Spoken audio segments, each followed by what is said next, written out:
The Pelicans released photos of Zion Williamson working out. We're going to discuss what this means, plus what we expect from Willie Green and the new coaching staff this year. Pro Pels Talk Sunday edition starting right now. First took away. Dance with this. Get your money's worth.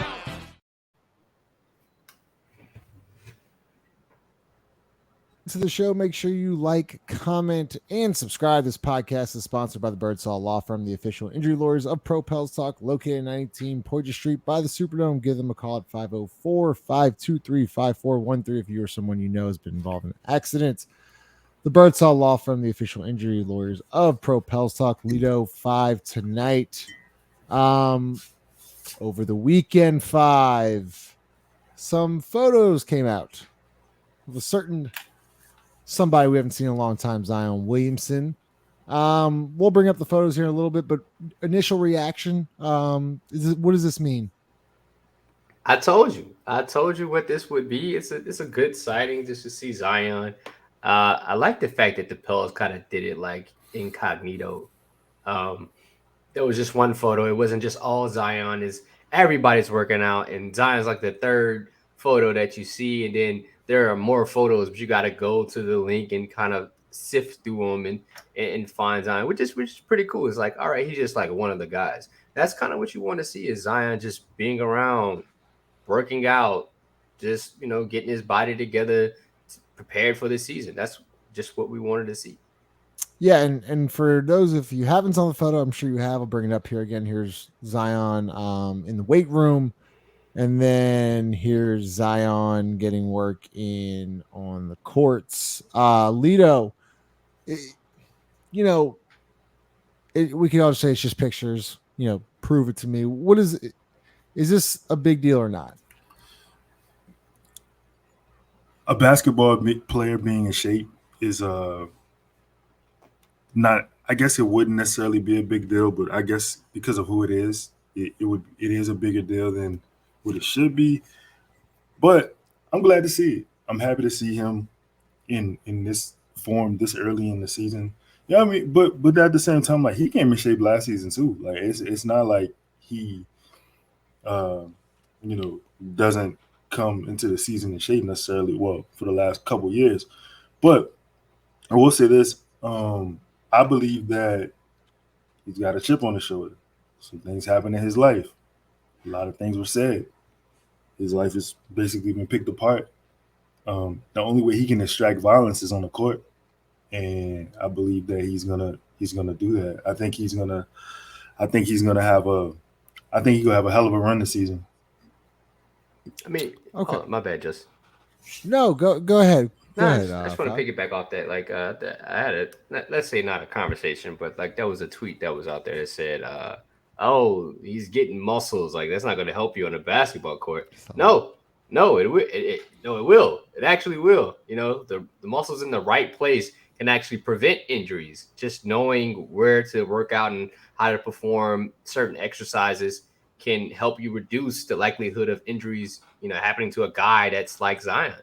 So when you see him like this, like there was 3 or 4 months ago, maybe like beginning of the summer, there was a video that came out as he was welcoming not welcoming a new baby, but the gender reveal, right? Like, he looks slim. This is a different body style than what that video even showed. Like, this is more muscle, right?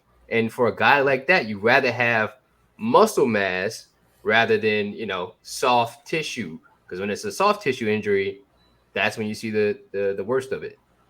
Right. And Lido, to your point, right, he did come into shape last year, and the picture and, how he looks, and he's talking to CJ and he was in shape and things like that.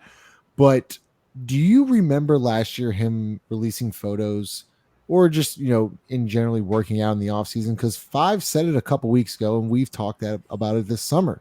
We just want to see him, in the gym. What is he doing? Is he putting in the work? Right. So I think personally it's a step in the right direction, because at least it shows that he's okay with us seeing that he's working out. Like, that's all we want.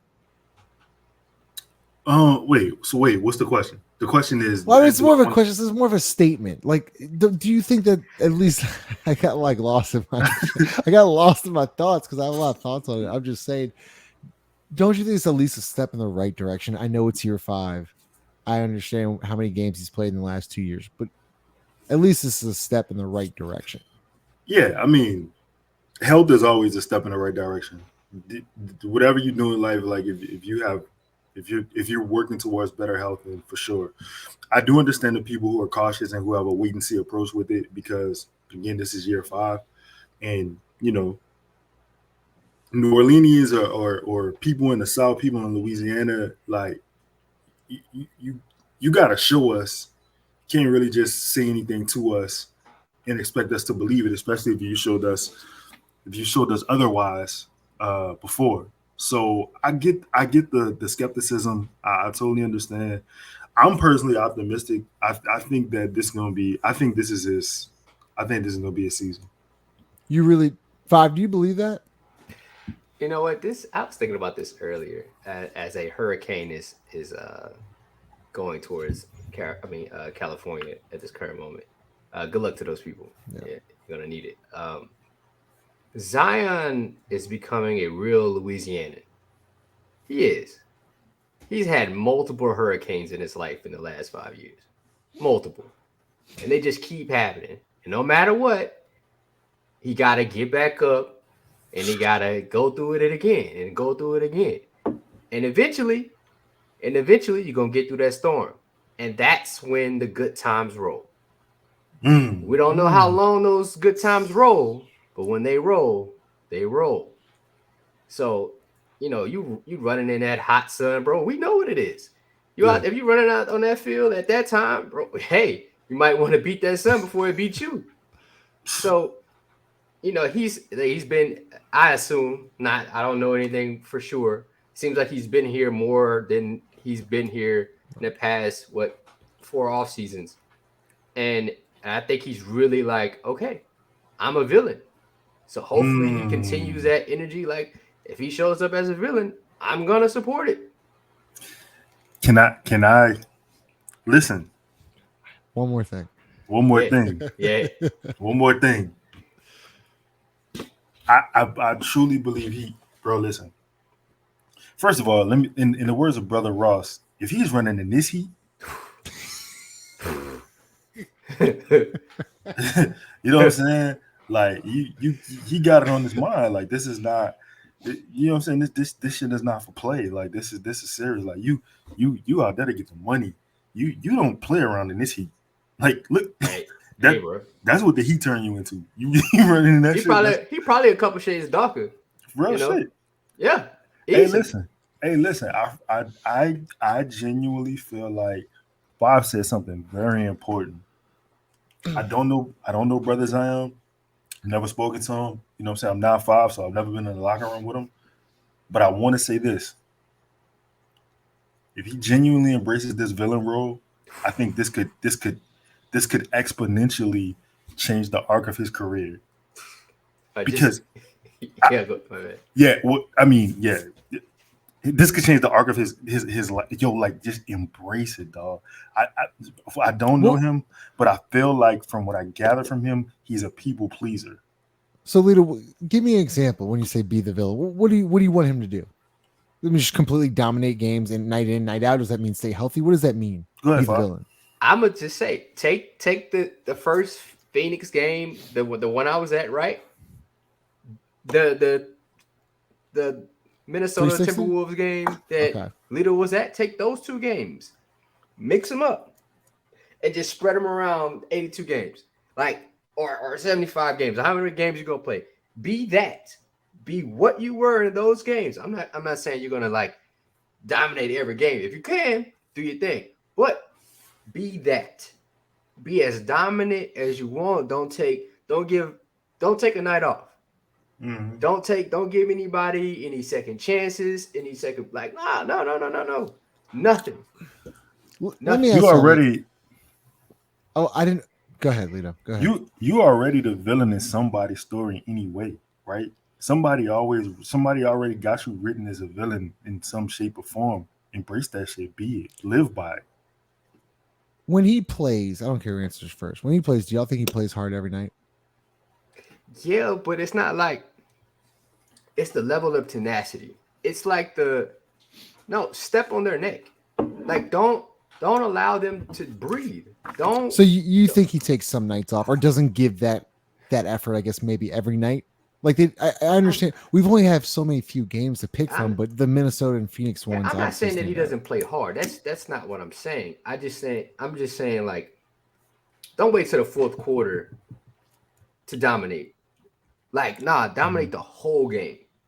Every minute that you're out there, every minute that you're engaged. Even when you're on the bench, be super engaged. Be super locked into the fact that, like, when I get back in, it's gonna be like this again. Like I gotta kill. Because you never know. If you're Zion, bro, you gotta look at it like every second that you play on the NBA court at this moment is a luxury. It's precious. Yeah, precious. You can't take it for granted. You know what it is. You know what the next second, the next minute, it could all be shut down. I feel like when I say it, it's not. I'm not saying he don't play hard. I'm just saying I want his level of not giving a fuck to rise. I want him to be at a level where like he's just not such a nice guy. I want him to understand that it's him and it's those guys in the locker room against the world, basically. Like that's the mentality you have to have. And I feel like for instance, I don't remember what team it was. Might have been the Timberwolves. I'm sorry, Justin, but it might have been the Timberwolves where he was giving like props to the other side after the game. Like it was like, nah, it was. Fuck that. Nah. It was him and Ant. No. It's us against them. No, you beat us. You took my squad out like you nah. When y'all also make really good points, but like I want to see Zion more like being a leader, right? Like a vocal leader. I know he can play well, but like more of a vocal leader, challenging teammates. I disagree with you there. Why? Because dog, being a leader got to be who you are. If you're not a leader, like you can't. Who's the leader of the team? Brandon. Okay. How do y'all? I mean, and I agree with you, but how would y'all rate his leadership? Rate it. I don't know. It's not like do you think he's a high level like leader? Like, sure, I know all the guys follow him. So yeah. And listen, he works his ass off, and like I'm not saying that, but what I'm saying though is like, don't you think your leader needs to be a little more vocal? In my opinion, there's different styles of leadership, and whatever works. But do I think Brandon needs to be a little bit more vocal? Of course, I like conversation.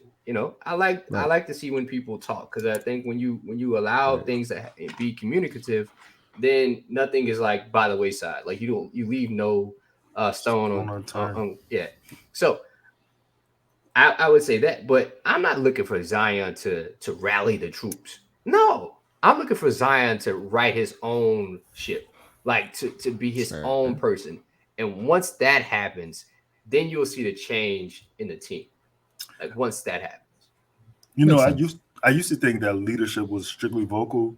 Of course you want a Mike, you want a Kobe, you want a guy to come in the locker room and just say, Mitch, I can't play with these guys. They fucking suck. You know what I'm saying? Like you want that. No, But then you look at the Tim Duncans of the world, right? Who they not gonna do that. They just go out there and they go play with the poise in the dedication of the culture of that team, and it literally like is just gonna breathe through him into the other players. And I think, listen, it's hard to be a leader when you've played 90. However many games, like you can't. I'm not just gonna follow you because you ain't put the like. No mind you, Bi's missed time too, but you see Bi in the locker room, you see Bi in the summer, you see Bi putting the work in, you see Bi working out with guys. But bonds, forms, trust is usually forged through fire, and if they ain't walked through the fire with him yet, then they can't really take him on as a leader. I mean, both y'all make great points. Yeah, I mean, I agree. Brandon's the leader of the team. I don't know. I just want to see something different from Zion, man. Like, I obviously react to the photos, but like, you have that PTSD of thinking, nothing's changed. You just got to see it. Justin, you know what he could do for me to be different? Just stay on the court. That's all he got to do. That's all I care about, because he I just gotta know hoop. I just know he's going to impact the game if he's just on the court. He's just that good. It doesn't matter. The gravity he brings to the defense just makes everyone else's life a lot easier. His leadership might be contentious. Like we don't know Zion as a leader. I don't. No, he's not. He's not a leader. He's not a leader. I think we're like just thinking about it like way too far in advance. Like I want him to lead himself at first. Like lead himself. Like lead yourself to a point where like you're your own man. You can make your own decisions on the basket. Like you do that. And then once you solidify that, then that will allow you to be some type of leader of men. You have to lead yourself before you can lead other men. Yeah. No, that's a really good point. And look, man, I'm hoping for a big year from him. Like when he plays, we're gonna keep having this conversation. The team's really good. I mean, it is what it is. I mean, we had this conversation a couple of days ago, Five, but if he gives you 65, 70 games, they're a top 5-6 team in the West. They just are. Yeah. I don't think you wouldn't disagree with that, huh, Lito? I mean, you saw it. You saw it. Like it's hard to 20 whatever games, that's not an 82 game, like that's hard to disagree with the fact, man.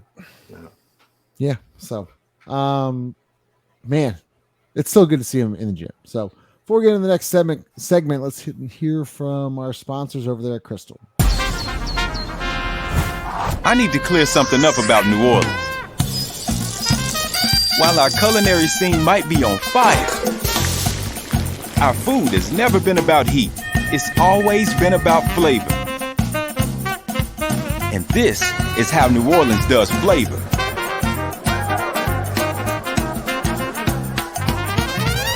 Are we clear?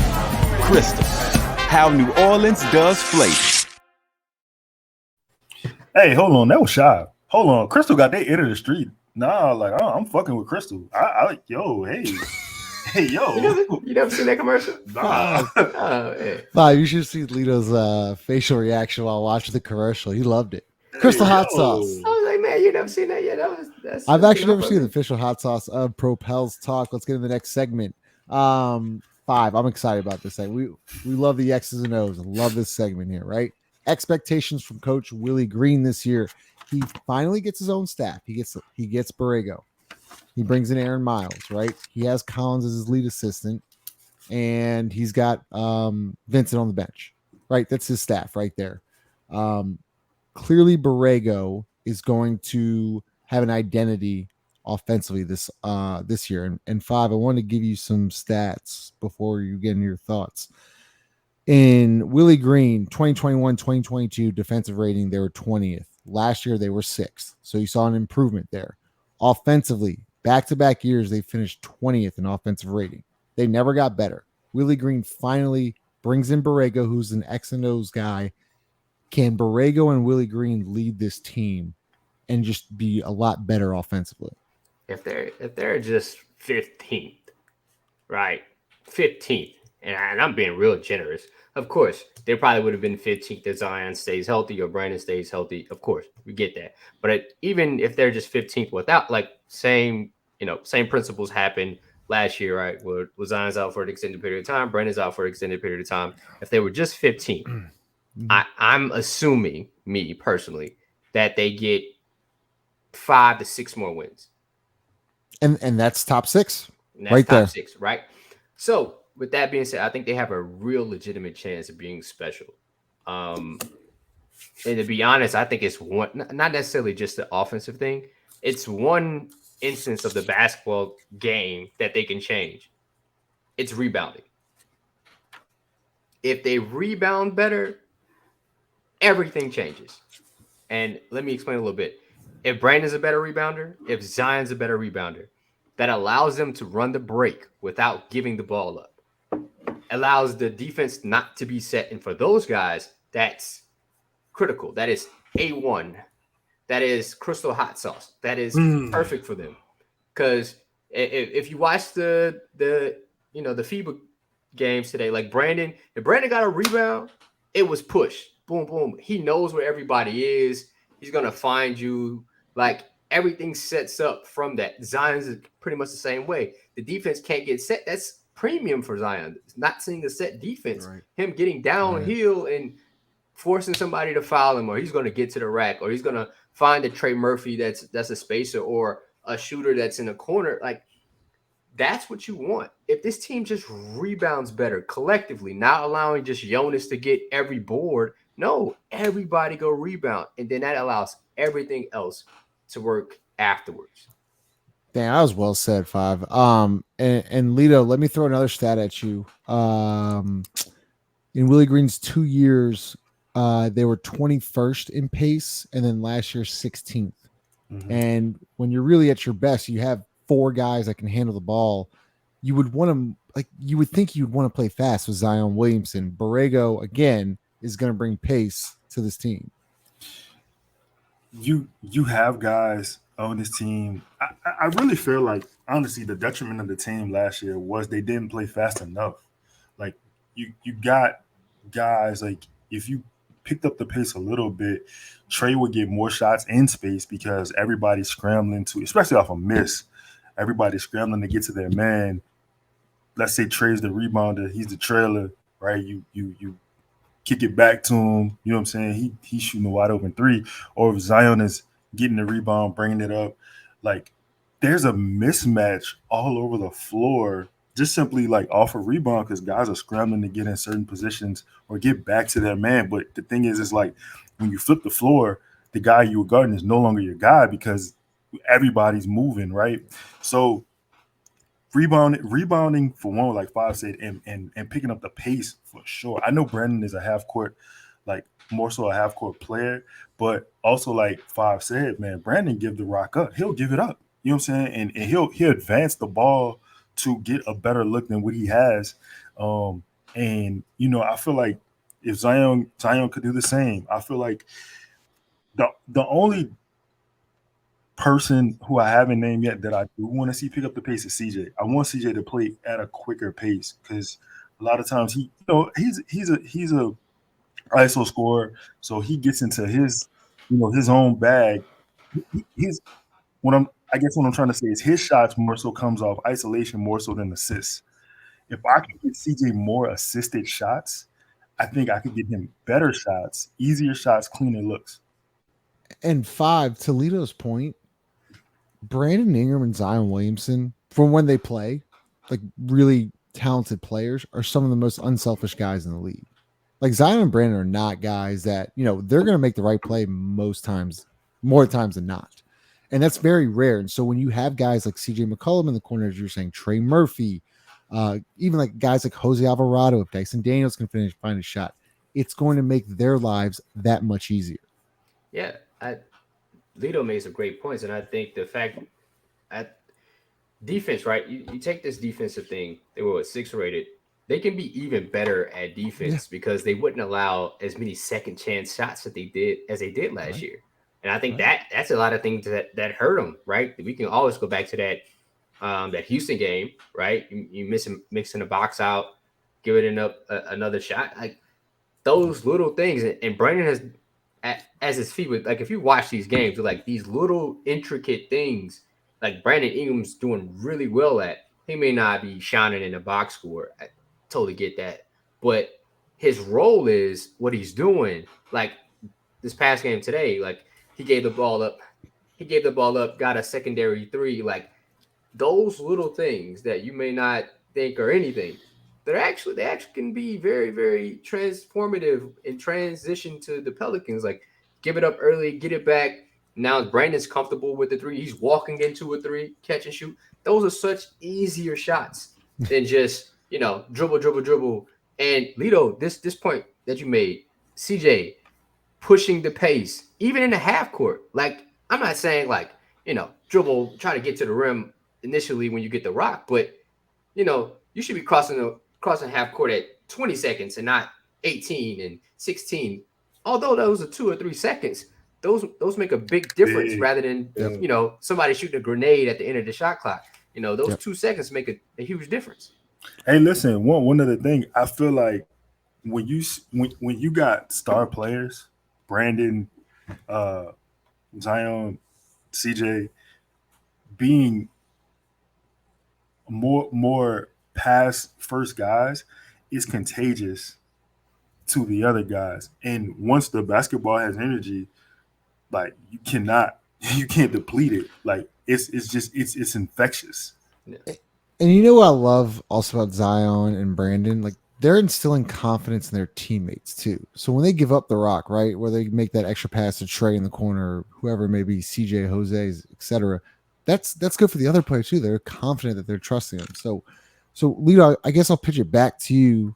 So like, what's the one? I know we talked about rebounding, but what's the one big adjustment you want to see be made by this staff this year? And that can range from 3-point attempts, obviously rebounding, more free throw attempts. Like, what do you think? What's the one main thing this coaching staff has to, drive home in the preseason going into the regular season?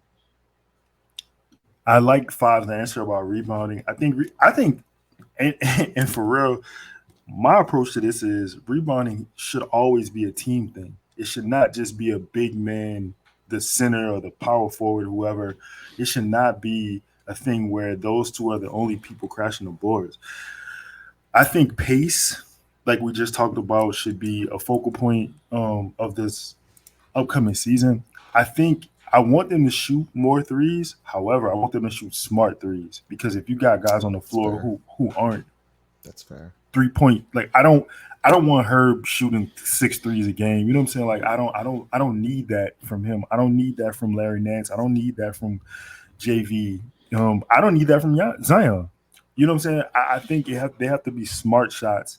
Now listen, if it's an open three, I'm never gonna be mad at you. Actually, if you pass up an open three, you kind of disrupting the whole entire flow of the offensive. So, especially somebody worked hard to get you that look, and you don't shoot it. Like you basically, it's basically a 8-second violation of turnover. So that for me, I think the other thing would be, I want us to hunt mismatches in the game. I want us to cross-reference players and pick them out and hunt them. You know what I'm saying? Like people do us. Like they will pick and roll JV or Zion to death, and I think we need to do the same thing on the opposite end of the court. And I guess lastly, it would be, I would like to see in-game adjustments in real time. Like, wow, that comes from a staff. I'm glad you brought that up. And like, I know it's Willie Green's call, but like as an adjustment, like you gotta you talk about this on the bench. Like that's not just like a Willie Green, like he's just gonna change it, right? And so I agree with you, Lito. They gotta be better in-game adjustments. I think now with Miles and Borrego and Collins, I think that's gonna be a lot better. Hopefully this year. Five, same question to you. Biggest adjustment or multiple adjustments you want to see? My bad, Five. I didn't mean that. I didn't mean cool. that. It's cool. You didn't say this one. I just want to see consistency, right? I want to see from the staff. Yeah. Like, show me, through the players, this is how you're going to play. This is the most optimal way to play to get wins. Cool. Whether it works or not, game to game, remains to be seen, but I want to see the same thing, right? Show me this is what you guys want to do. I don't want to see 1 week they're doing this, and then the next week they're changing the whole thing, and then they're changing it back. Like, no. Game to game, I need some kind of semblance of foundation. This is how they want to play. This is how they're going to play, and see that throughout a season, and make minor sudden adjustments based on roster. I agree with both y'all's answers. I like to see if he's on the team to play through Jonas some nights too. I like to see him, feed him the basketball. I think Borrego is going to be just such a big adjustment for this team this year, man. Less sets and more flows y'all are talking about. And so, I mean, Five, I'll start with you here. We'll wrap it up here pretty soon. But with Borrego's offense, who do you think benefits the most off of Borrego's offense, where it's flow, it's pace, a lot of threes? Who's going to benefit the most? This is about to sound so crazy, but CJ is going to benefit the most. Oh wow! Oh wow! CJ. Yeah, it's heavy guard. Hot take of the week. Okay. Yeah, it's gonna be CJ. Watch, I'm telling you. If you're CJ McCollum, like you're smiling ear to ear, because everything is really it's geared for the guard. Like it literally is geared for the guard. Now, if Brandon has the ball, then it's geared for Brandon at that point. But if you're CJ McCollum and they trap Brandon, it's a swing to you. So if I don't know, if CJ McCollum's gonna have like a huge year. People are killing him, Hey, and this show is consistent with it, man. My man Urkel about to have a huge year. Like he about to go crazy. That's a great answer. Leo, before I get to your thoughts, you were writing and I could hear it. It reminded me of Stan of Eminem when Eminem, the song, it's like it's scribbling. No, I know you're a big Eminem fan. No. Yeah, man. Yeah. So who's shout out to Jono? Shout out to Jono. Who's going to benefit the most out of Borrego's offense? I'm gonna say Brandon. Wow, I'm really surprised y'all didn't say Trey. Okay, go ahead. No, I'm but shocked. hear me out. Okay. I want to respond to Five's point because I agree with what he said, and it ties into what you just said. In my opinion, that's the reason Trey should start. Yeah. That's a really good point. Yeah, I mean, I'm not totally married. Not to step on your point right here, Leo. No, stop. I'm not totally married to having Herb start. Y'all know how I actually feel about it all, but it's still like Herb can still be successful off the bench. Like it's not a demotion for him. He can still be successful and earn accolades off the, like it's not like gonna demote him in any way. But I think it makes the team a little bit more offensive focus in a league that's pushing offense at a higher rate. This team is. Go ahead. Oh, I'm sorry. I thought you were done. My bad. I was gonna say, do you think people overrate starting lineups? Yeah. It is not that big of a deal that some people make. Listen, if we got to bench Herb and start Trey, then fine. I'm fine with it. Doesn't matter. Herb's coming in at the 7-minute mark, and he's gonna play 30+ minutes a night. Yeah. And so, and especially if you're a guy like Herb, like you get to see everything. Like I don't know. I always thought that was when you're on the bench, you get to see the flow of the game and kind of like judge things. I don't know if he needs to be warm or not. Like again, I don't know. But like it's still there's a benefit to coming off the bench. Pause. Like did Manu come off the bench? Am I crazy when later in his years? Didn't Manu come off the bench? Came off the bench. Oh, the beginning and the end? No, I thought he started some. Maybe, but like his most. Okay, whatever. The point being, I think Five, it just clicked in my head. Like I remember someone saying like I get to see the game before I get into the game. That's why I like coming off the bench. Crawford was another guy. Lou Wills, you make a great point there because the only pushback I would give you with Herb coming off the bench is you can't. Most likely, you're going to have Dyson and Herb on the court there, probably at the end of the first to begin the second. Now listen, that to me, I don't think you can do, and it's not going to work. All right, this is my pushback. If Dyson isn't ready at this juncture to be able to play and facilitate in a way that him and Herb can't coexist, like what are we talking about? We should be able to have these two guys on the court at the same time. Like we should. There shouldn't be a real problem at that. One's supposedly a guard, the other one is a wing. And if it has to happen where Herb has to be the guard, that's the issue. Maybe then they're both just wings. So, well, let me ask this. I'm sorry, Lito. Let me ask you this. If Dyson can't play and you can't play those two together, who would then take Dyson's spot? Would it be Hawkins? Sebring? Jordan Hawkins has to get his handle better. I'm pretty sure. He can't play there. I don't know. Like, you don't really have a lot of guards. I mean, we kind of talked about this before. Probably Najee. Yeah, Najee. I'm like Najee. Oh, I mean, I like Najee, but once again, Najee and Herb together. I mean, listen. Herb and Dyson together, not. What's I'm saying? I'm just thinking of that. If you bench Herb, at least with Najee, you don't lose as much with defense. I know, Dyson's a really good defender. You don't lose as much with defense, but yet you gain a guy that's aggressive and has shown at times carried the Pelicans a couple nights. He can get to the rack. He can create a little bit. He can create for others. He sees the floor. Like Dyson doesn't even give you that. He's got a little bulldog mentality too, man. Yeah. Like he comes in like he's going balls to the wall, like he ain't backing down from nobody. Whoa. I knew, like it's just the saying, man. Whoa. We have to unsay our sayings. That's crazy. That's crazy. 35 minutes in, 5. That might be an actual. Yeah, we was running a clean show, man. Yeah, clean show. All right, I'm sorry. Hold on. Go ahead. So listen, if you start trade, I don't. First of all, like come off the bench. I don't care. Long as he plays with the other guys. Like I don't really care how you run it. But all I'm saying is if you do it, think about the gravity that the defense has to cover in order to stay with those guys. Zion or Brandon, whoever, they penetrate the lane and they kicking it out to damn near whoever you want, CJ or Trey, and like you're looking at two like very good shooters from 3. It's gonna be, and then CJ, of course, he can get in the lane himself. Like he's got an excellent handle. He can create for himself. He can create for others. I just want to see CJ create for others more, and I want to see others create for CJ. So it's hard to be consistent when you are an ISO scorer.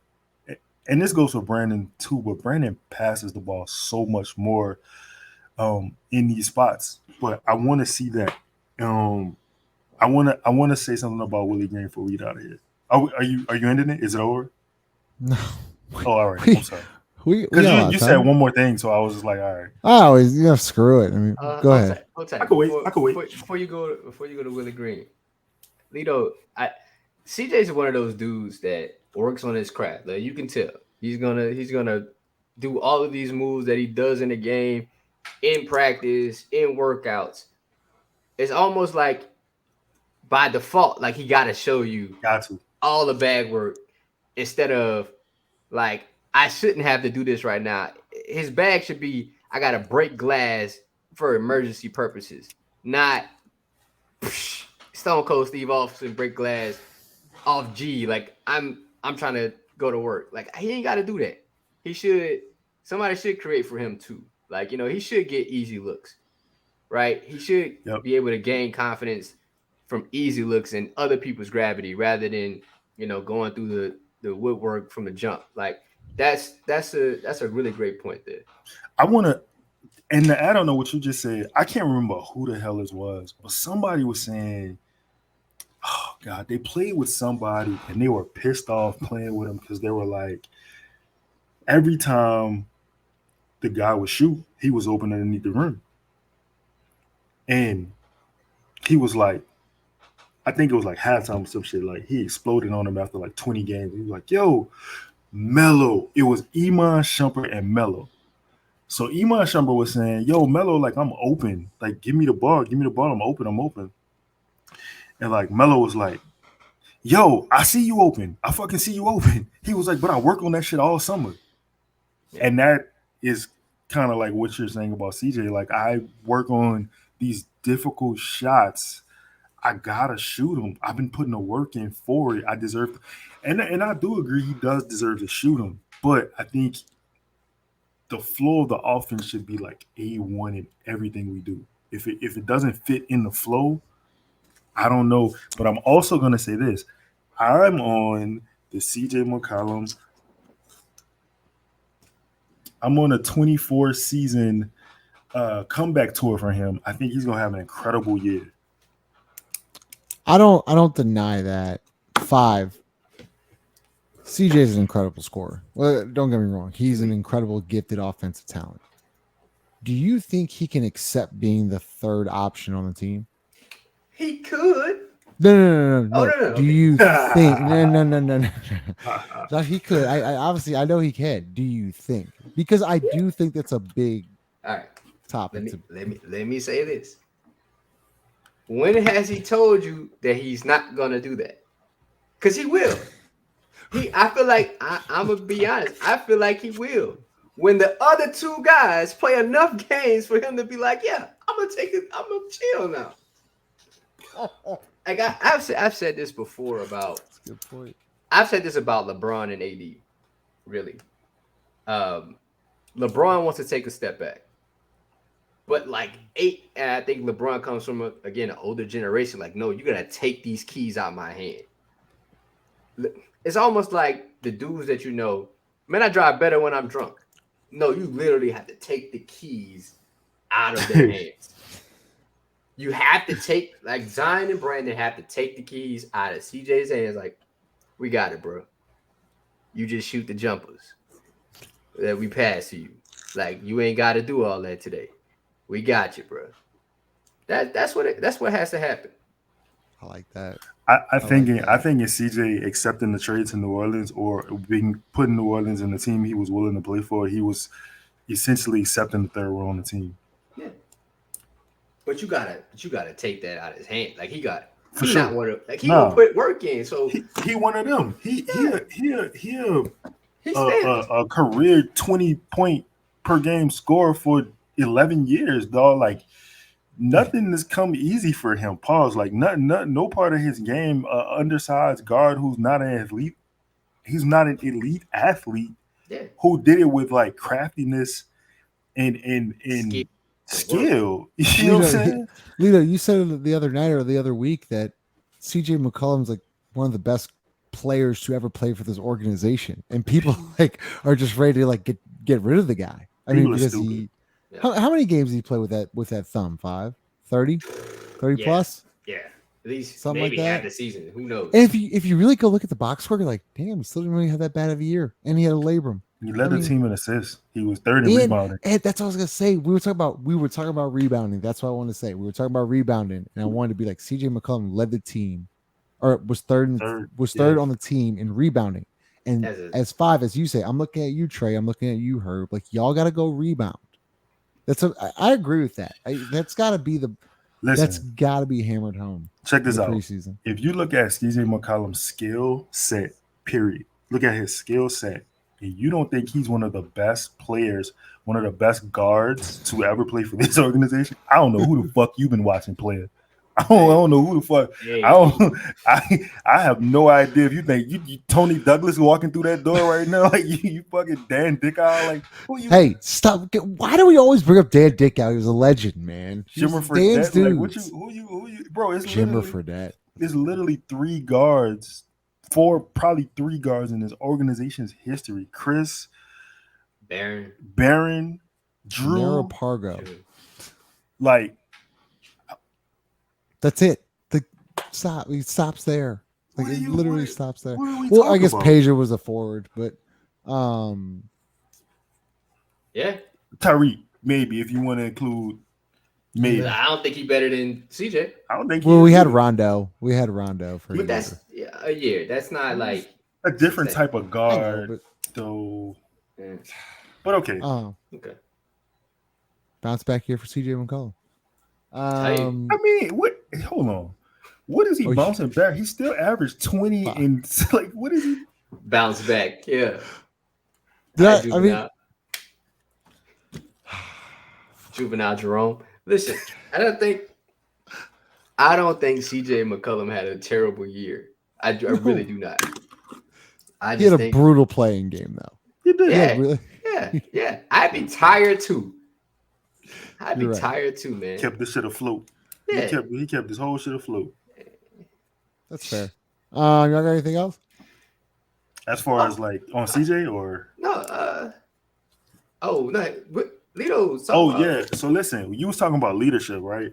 So listen, the leader of the team is Willie Green. Willie Green is a leader of men. Willie has conquered one of the toughest things for coaches to do, and that is to get guys to want to play for you. That's like that is the thing. Like as a coach, you can get better at X's and O's. You can get better at clock management. You can get better at rotations. But to get motherfuckers to really want to play for you, you can't get better at, like, that's something it's just an innate quality you gotta have. Willie is a guy who he appeals to journeymen, he appeals to stars. You know what I'm saying? Like, Willie is a guy who he has this universal likeness to him that guys want to play hard for him. They want to run through a wall for him. They want to see they want to see Willie succeed. And that's something that's very tough to do in life in general, to get others to want to see you succeed because they trust you, right? Trust. So when you ask me who the leader of the team is, and while I do believe, Brandon is definitely the guy who guys look up to, Willie Green is the leader of the team. Well To said. be, Willie has a very positive influence on his team, but I think he has, like, right now, I think he's like in a really great position. Although it may seem like dark at times, but like he's on a team where his team wants him to succeed as though they want to succeed as well. And he has a young superstar in Zion. He has really, you could say CJ and Larry are good vets. Brandon is an emerging star that's getting better. And he has really good young guys. He has all the pieces. And now he's put a staff together. Dude got his beard now. He rocking Louis bags. Like, I think this is Willie Green's year. Oh, Like, I think this is like he's going through like the really rough patches. He's had guys in and out. Like, he's almost like done the hard part first. Now we get to see. It's not like when Steve Kerr went straight to the Warriors and he had like, boom, explosion, right? Pause. Now it's like Willie Green had to kind of get it out the swamp, per se, and build some semblance of a foundation from a really tumultuous era of basketball. Now, can you see the fruits of said labor this year? very well. I agree with that. I think it's a big year for him. But you have to take into account, and I really do hate making the excuses, but he literally had Zion's played in 2 years 29 games for him, and he's had his two best players on the court 11 times. That is out of his hands. Yeah. And to your point, 5, he's gone through that, and I know they got both of them playing. One was a playoff appearance, one wasn't, and it was a shit ending last year. But to both Lito and 5's point, he is a great leader. People want to play for him, and a lot of people be like, "That's not a big deal." It's a huge deal. You ain't never been on a team before if you say that. Yeah. It's You said a that, you ain't never been on a huge team. deal to go through those back-to-backs, the 3 out of 4 nights. Like, that's a big deal just to show up. Because night in and night out, anybody in the NBA can get beat.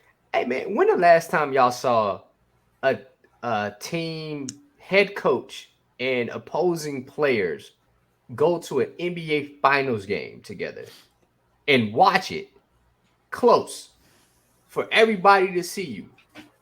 Like, y'all didn't make the playoffs. Y'all didn't, but you pull up. Like, that takes some nuts, bro. That does. Like, because like, people watch like, oh, what you just watching the game? Y'all just going to pull up like that. When I think I realized Willie Green was special, or he had a special quality that, like, I didn't exactly know what it was. When Nikhil got traded and Josh got traded, and they sat there that whole game, or the first half of the game or whatever. Yeah. Like, that's not normal. Like, guys get traded, they got their bags, they get the fuck out of here. They on the first thing smoking to the airport. So I think you got a special guy, you got a special coach. I think Willie is the right coach for the guy for his team.